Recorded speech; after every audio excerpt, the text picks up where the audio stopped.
প্রিয় ঠাকুরগাঁওবাসী, জাতীয় নাগরিক পার্টি দেশ করতে জুলাই পদযাত্রা এই সারা দেশব্যাপী কর্মসূচি, এই কর্মসূচির ধারাবাহিকতা আজকে আমরা ঠাকুরগাঁও এসেছি। আমরা প্রথমে একটু দুঃখ প্রকাশ করছি যে আমরা নির্ধারিত সময়ে আসতে পারিনি এবং ইতিমধ্যে জুমার ওয়াক্ত হয়েছে। আমরা নামাজে যাব, পাশের মসজিদে আমরা নামাজে যাব।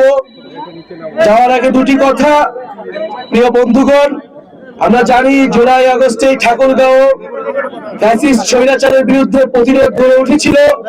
আমাদের এখানে হাজার হাজার শিক্ষার্থীরা রাজপথে নেমে এসেছিল, আহত হয়েছিল, শহীদ হয়েছিল। আমরা সেই সকল শহীদদেরকে স্মরণ করছি, তাদের রুহের মাগফিরাত কামনা করছি।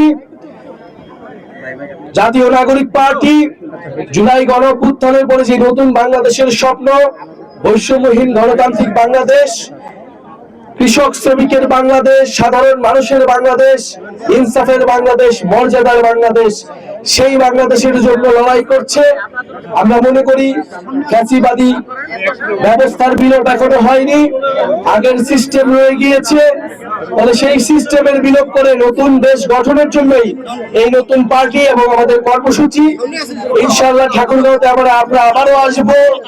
জাতীয় নাগরিক পার্টির কার্যক্রম সারা দেশেই চলছে।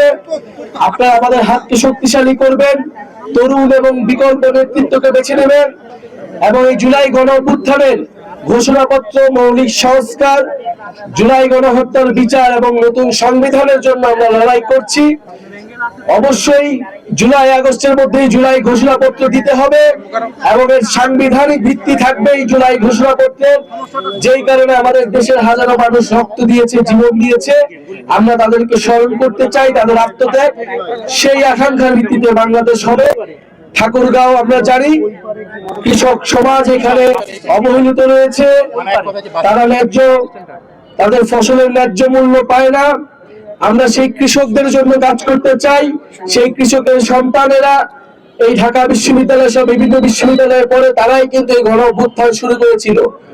ফলে এই কৃষকের সন্তান এবং এই কৃষকের মাটি থেকেই, ঠাকুরগাঁও থেকে আমরা আমাদের নতুন বাংলাদেশের স্বপ্নের কথা বলছি।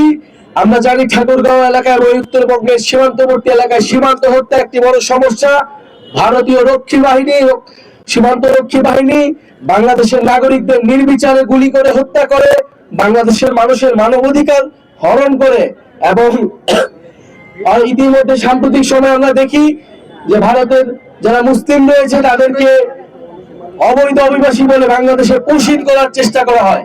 আমরা হুঁশিয়ারি দিতে চাই, এটা হাসিনার বাংলাদেশ নয়, এটা গণ অভ্যুত্থান পরে ছাত্র জনতার বাংলাদেশ। বাংলাদেশ পন্থীদের হাতেই বাংলাদেশ চলবে। ফলে এই সীমান্ত হত্যা যে কোনো মূল্যে আমরা বন্ধ করব এবং উত্তরবঙ্গের ঠাকুরগাঁও সহ যে অবহেলিত জেলাগুলো রয়েছে সেখানে কোনো ধরনের আঞ্চলিক বৈষম্য, অর্থনৈতিক বৈষম্য থাকবে না। শিক্ষা, স্বাস্থ্য, কর্মসংস্থান এবং তথ্য প্রযুক্তি এবং যোগাযোগ ক্ষেত্রে উন্নয়ন প্রয়োজন।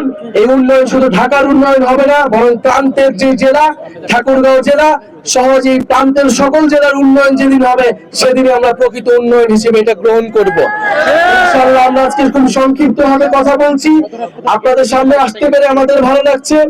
আপনাদের সহযোগিতা সমর্থন কামনা করছি। ইনশাআল্লাহ আমরা আগামী দিনগুলোতে একসাথে কাঁধে কাঁধ মিলিয়ে ঠাকুরগাঁও জেলার উন্নয়ন, মর্যাদার ঠাকুরগাঁও জেলা গড়ে তুলবো, মর্যাদার বাংলাদেশ গড়ে তুলবো। যেহেতু নামাজের সময় হয়ে গিয়েছে, আমরা আজকে এখানে আর কথা বলবো না। আমরা মসজিদে আপনাদের সাথে একসাথে জুমার নামাজ পড়বো। এর পরবর্তীতে আপনাদের সাথে আমরা বিদায় নিব। আসসালামু আলাইকুম।